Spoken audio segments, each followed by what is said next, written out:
Donald Trump has recently picked up a few endorsements he might not want. White supremacists. Just moments ago, Trump responded to that during an interview on Bloomberg Politics. He said he hopes his message isn't attracting the wrong kind of people. Neo-Nazi website, The Daily Stormer, has officially backed Donald Trump.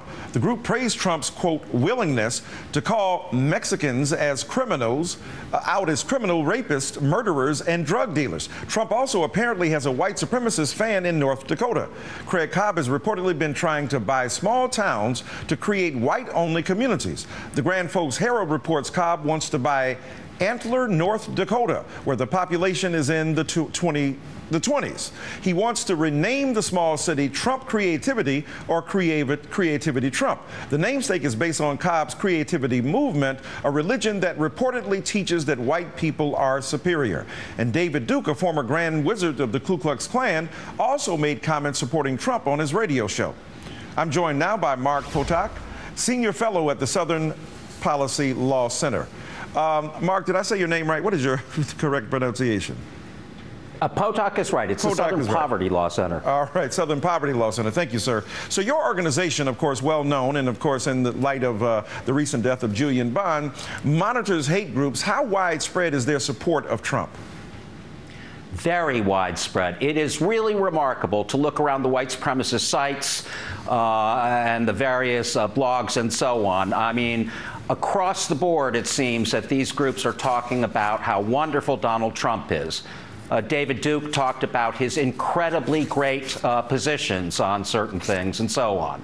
So this immigration business, and especially the defaming of immigrants that Trump has engaged in, has really turned these people on.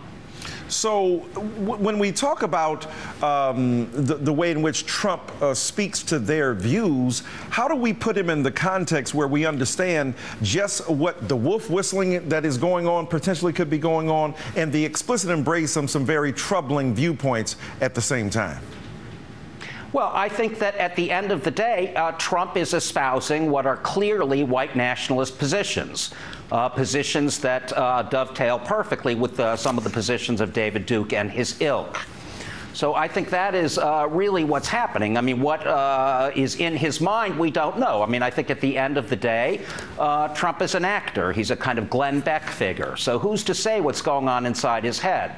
But the real point to me is that when people like Donald Trump, very much in the public square, say things like Mexicans are rapists and murderers, that kind of talk leads directly to criminal violence. We saw that a few days ago in Boston, and we have seen it repeatedly in the past. Back in 2008, a man named Marcelo Lucero was murdered, an Ecuadorian immigrant on Long Island. Well, that murder was really the culmination of several years of local politicians talking about Latino immigrants, Mexican immigrants, how if those people came to my neighborhood, I'd be there with a shotgun and so on. So there's a very close relationship between this kind of speech and real-life hate crime. What's your reaction to Donald Trump saying he hopes his message isn't attracting the wrong kind of people? Well, I think it's a day late and a dollar short.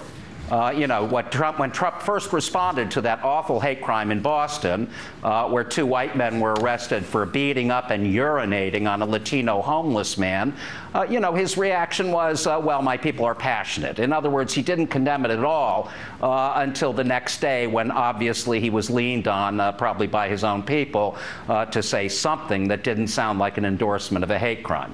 All right, Mark Potok of the Southern Poverty Law Center, thank you so much for joining us, my friend. Thanks for having me. Still ahead. I'm the leading state sponsor of terrorism.